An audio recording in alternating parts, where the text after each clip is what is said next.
ಇಡೀ ಭಾರತ ದೇಶದ ಜನರಿಗೆ ಅತ್ಯಂತ ನೋವಿನ ದಿನವಾಗಿದೆ.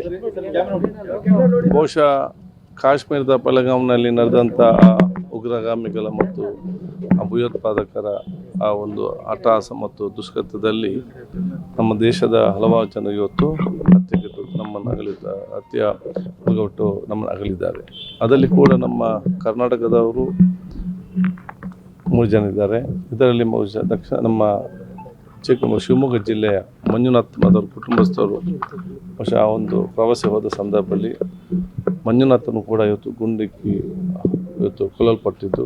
ಬಹುಶಃ ಎಲ್ಲ ಮಂಜುನಾಥ್ ಅವರ ಹತ್ಯೆ ಇರಲಿ ಮತ್ತು ಆ ದೇಶದ ಘಟನೆಯನ್ನು ನಾವೆಲ್ಲಕ್ಕೂ ತೀವ್ರವಾಗಿ ನಾವು ಖಂಡಿಸ್ತೇವೆ. ಇವತ್ತು ಈ ಒಂದು ಕುಟುಂಬಕ್ಕೆ ಬಹುಶಃ ನಾನು ನಿನ್ನೆ ಬರಬೇಕಂತ ನನಗೆ ಇತ್ತು. ನಮ್ಮ ಉಲ್ಲಾದ ಉರುಸ್ ಕಾರ್ಯಕ್ರಮಕ್ಕೆ ಇವತ್ತು ಬರಬೇಕಂತ ತೀರ್ಮಾನ ಮಾಡಿದ್ದೆ. ಅದರ ಜೊತೆಯಲ್ಲಿ ಬಹುಶಃ ಬೇಗಂದ್ರೆ ಮಾಜಿ ಸಚಿವ ಅಂತ ಅವರು ಕೂಡ ಬೆಂಗಳೂರಿನಲ್ಲಿ ಮತ್ತು ಸೇರಿದ್ರು ಕೂಡ ಎಲ್ಲಿಗೆ ಬರಬೇಕಂತೇಳಿ ಬಹುಶಃ ಇಲ್ಲಿಗೆ ಮತ್ತು ಅಲ್ಲಿಗೆ ಹೊತ್ತು ಭೇಟಿ ಕೊಟ್ಟ ಸಂದರ್ಭದಲ್ಲಿ ಬಂದು ಭೇಟಿ ಮಾಡಿ ಕುಟುಂಬಸ್ಥರ ಜೊತೆ ಮಕ್ಕಳು ಅವರ ಮಂಜುನಾಥ್ ಅವರ ಮಡದಿ ಮತ್ತು ಅವರ ಮಗು ಅವರ ಆ ಒಂದು ತಾಯಂದಿರ ಜೊತೆ ಮಾತಾಡ್ತೀವಿ. ನಾವು ಇವತ್ತು ಈ ನೋವಿನಲ್ಲಿರುವಂಥ ಕುಟುಂಬಸ್ಥರಿಗೆ ನಾವು ಎಷ್ಟೇ ಸ್ವಂತಾನೆ ಹೇಳಿದರೂ ಕೂಡ ಅವರ ನೋವು ನಮ್ಮ ಶಮನಗೊಳಿಸಲಿಕ್ಕೆ ಸಾಧ್ಯವಿಲ್ಲ. ಯಾಕಂತೇಳಿ ಹೆತ್ತವರ ಮತ್ತು ಮನೆಯವರ ಮಕ್ಕಳ ಆ ನೋವು ಅವರಿಗೆ ಒಂದು ಅಗಲಿಕೆ ನೋವು ಅದು ಅವರಿಗಲ್ಲದೆ ಬೇರೆ ಯಾರಿಗೂ ಕೂಡ ಅದು ಅದನ್ನು ತಡೆಯುವಂಥ ಶಕ್ತಿ ಬಹುಶಃ ಬೇರೆ ಯಾರಿಗೂ ಅದು ಅರ್ಥ ಅಂತ ಹೇಳಿದರೆ ವಿಚಾರ ಬರಲಿಕ್ಕಿಲ್ಲ. ಅದು ಆ ಕುಟುಂಬದ ನೋವು ಅವರವ್ರಿಗೆ ಗೊತ್ತಿದೆ. ಅದು ಕೂಡ ಈ ಕುಟುಂಬದ ಜೊತೆ ಇಡೀ ದೇಶದ ಜನರು, ನಮ್ಮ ರಾಜ್ಯ ಜನರು ನಾವೆಲ್ಲರೂ ಕೂಡ ಅವ್ರ ಜೊತೆ ಇವತ್ತು ಇದ್ದೇವೆ ಅಂತ ಹೇಳಿಕೊಂಡು ಅವರಿಗೆ ಬಹುಶಃ ನಾವು ಬಂದು ನಮ್ಮ ಸಂತಾಪ ನಾವು ವ್ಯಕ್ತಪಡಿಸಿದ್ದೇವೆ. ಅವ್ರ ಜೊತೆ ಮಾತಾಡಿದ್ದೇವೆ. ಬಹುಶಃ ಸಹೋದರಿ ಅವ್ರ ಪಲ್ಲವ ಆ ಒಂದು ಸಂದರ್ಭ ತಗೊಂಡಂಥ ಧೈರ್ಯ ಮತ್ತು ಆ ಮಗು ತಕ್ಕಂಥ ಧೈರ್ಯ ಮತ್ತು ದೇವರು ಕೊಟ್ಟಂಥ ಒಂದು ಅವರಿಗೆ ಆ ಕಾಲದಲ್ಲಿ ಕೊಟ್ಟಂಥ ದೊಡ್ಡ ಮಟ್ಟದೊಂದು ದೇವರು ಕೊಟ್ಟಂಥ ಶಕ್ತಿ ಅಂತ ಹೇಳಲಿಕ್ಕೆ ಬಯಸ್ತೀವಿ. ಅವರ ತಾಯಿ ಕೂಡ ಆ ತಾಯಿ ಒಂದು ಮಾತನ್ನು ಹೇಳಿದರು, ನನಗೆ ಹಿಂದಿಂದಲೂ ಕೂಡ ನನ್ನನ್ನು ನಾನೇ ಒಳಗಡೆ ಇಟ್ಕೊಳ್ಳೋದಲ್ಲದೆ ನಮಗೆ ಬೇರೆಯವ್ರಿಗೆ ಹೇಳುವಂಥ ಒಂದು ಇಲ್ಲ. ಅದಕ್ಕಾಗಿ ನಿನ್ನೆ ಯಾರು ಬಂದರೂ ಕೂಡ ನಾನು ವ್ಯಕ್ತಪಡಿಸ ಅಂತ ಹೇಳಿದಾಗ ಆ ತಾಯಿಯ ಒಂದು ವಿಶೇಷವಾದ ವ್ಯಕ್ತಿತ್ವ ಮತ್ತು ಬಹುಶಃ ಅವರ ನೋವು ನಮಗೆ ಅರ್ಥ ಆಗ್ತದೆ. ಅವರ ಪರಿಹಾರ ಕಡಿಮೆ ಆಯಿತು ಇದ್ರ ಬಗ್ಗೆ ನಾವು ಚರ್ಚೆ ಮಾಡ್ತೇವೆ. ಫಸ್ಟ್ ನಮಗೆ ಆ ಕುಟುಂಬಸ್ಥರಿಗೆ ಮಾನಸಿಕವಾಗಿ ಅವರು ಇವತ್ತು ಮತ್ತೆ ಆ ಒಂದು ಸುಂದರವಾಗಿ ಇರುವಂಥ ಒಂದು ವಾತಾವರಣ ನಾವೆಲ್ಲ ಇವತ್ತು ನಿರ್ಮಾಣ ಮಾಡಬೇಕು. ಅದಕ್ಕೆ ಇಡೀ ನಾವೆಲ್ಲ ಜೊತೆ ಕುಟುಂಬ ಜೊತೆ ಇದ್ದೇವೆ. ಈ ಸಂಬಂಧಪಟ್ಟಾಗ ನಾವು ಖಂಡಿತವಾಗಿ ನಮ್ಮ ಅಲ್ಲಿ ಶಾಸಕ ಮಿತ್ರರು, ವಿಧಾನ ಪರಿಷತ್ ಸದಸ್ಯರು, ಮಾಜಿ ಸದಸ್ಯರು, ಹಿರಿಯ ಕಾರ್ಪೊರೇಟರ್ ವಿಚಾರ ನಾವು ಚರ್ಚೆ ಮಾಡಿದ್ದೇವೆ. ಮನೆಯವರು ಅದನ್ನು ಏನು ಕೂಡ ಹೇಳಿಲ್ಲ. ಬಹುಶಃ ಇವತ್ತು ಅಲ್ಲ ಅದೇ ಕರ್ತವ್ಯ ಅದನ್ನು ನಾವು ಬೇರೆ ಕಡೆಗೆ ಪರಿಹಾರ ಜಾಸ್ತಿ ಕೊಟ್ಟಿದ್ದೀವಿ ಅಲ್ಲ ಅದನ್ನೇ ನಾನು ಅಲ್ಲ ಅದಕ್ಕೆ ಬಗ್ಗೆ ಈ ಬಗ್ಗೆ ಖಂಡಿತವಾಗಿ ಸರ್ಕಾರ ಜೊತೆ ಮುಖ್ಯಮಂತ್ರಿ ಖಂಡಿತವಾಗಿ ಚರ್ಚೆ ನಾನು ಇವತ್ತು ಮಾಡ್ತೇವೆ. ಸರ್ ಏನು ಹೇಳಿದ್ರು ಸರ್?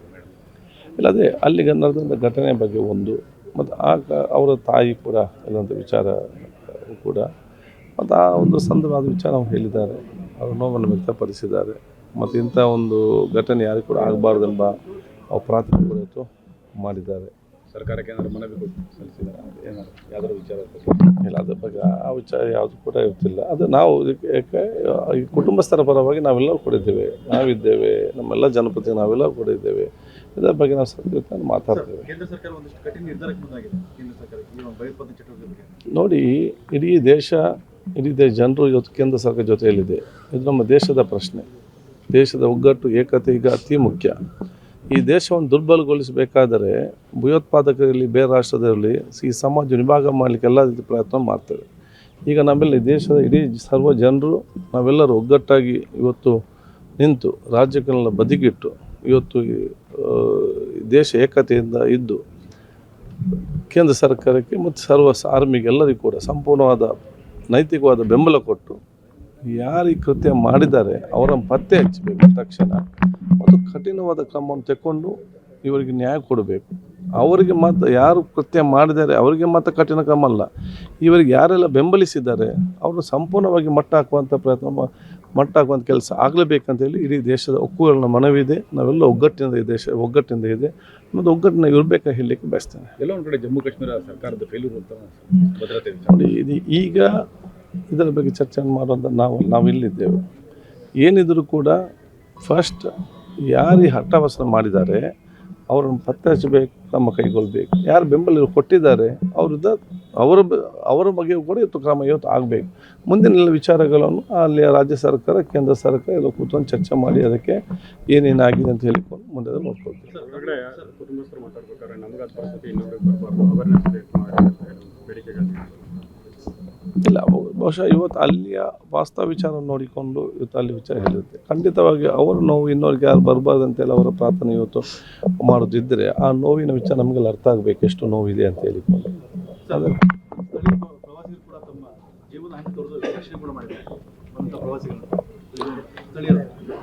ಈ ಸ್ಥಳೀಯ ಮಟ್ಟದ ಜನರಿಗೆ ಇವತ್ತು ಎಲ್ಲ ಪ್ರವಾಸಿಗರಿಗೆ ಎಲ್ಲ ರೀತಿಯ ಒಂದು ಸಹಾಯ ಮಾಡಿ ಆ ಒಂದು ಕಷ್ಟ ಕಾಲದಲ್ಲಿ ಸಹಕಾರ ನಿಂತಿದ್ದಾರೆ. ಅದು ಮಾನವೀಯತೆ ಮತ್ತು ಮನುಷ್ಯ ಧರ್ಮ ಇದರಲ್ಲಿ ಅದನ್ನು ಇವತ್ತು ತೋರ್ಪಡಿಸುವಂಥ ಕೆಲಸ ಇವತ್ತು ಮಾಡಿದ್ದಾರೆ. ಅದು ಭಾರತ ದೇಶದ ಸಂಸ್ಕೃತಿ ಮತ್ತು ಅದು ಭಾರತ ದೇಶದ ಪರಂಪರೆ. ಭಾರತ ದೇಶದ ಸಂಸ್ಕೃತಿ ಪರಂಪರೆಯನ್ನು ಕಾಶ್ಮೀರಿಗಳಲ್ಲಿ ಬಿಂಬಿಸಿದ ಹೇಳಲಿಕ್ಕೆ ಬಯಸಿ ಬಹುಶಃ ಅವರೆಲ್ಲರಿಗೂ ಕೂಡ ಇವತ್ತು ಕೂಡ ಈ ಕುಟುಂಬದ ಚಿರಋಣಿಯಾಗಿದ್ದಾರೆ. ಎಲ್ಲ ನಾಯಕರ ಬಗ್ಗೆ ಕೂಡ ಅವರು ಚಿರಋಣಿಯಾಗಿ ಇವತ್ತನ್ನು ಬಿಟ್ಟುಕೊಂಡಿದ್ದಾರೆ. ಶಾಸಕರು ಇವತ್ತು ಈ ವಿಚಾರಕ್ಕೆ ಸಂಬಂಧಪಟ್ಟಾಗಿ ನಾನು ಮತ್ತು ಶಾಸಕರ ಜೊತೆಯಲ್ಲಿದ್ದೇನೆ.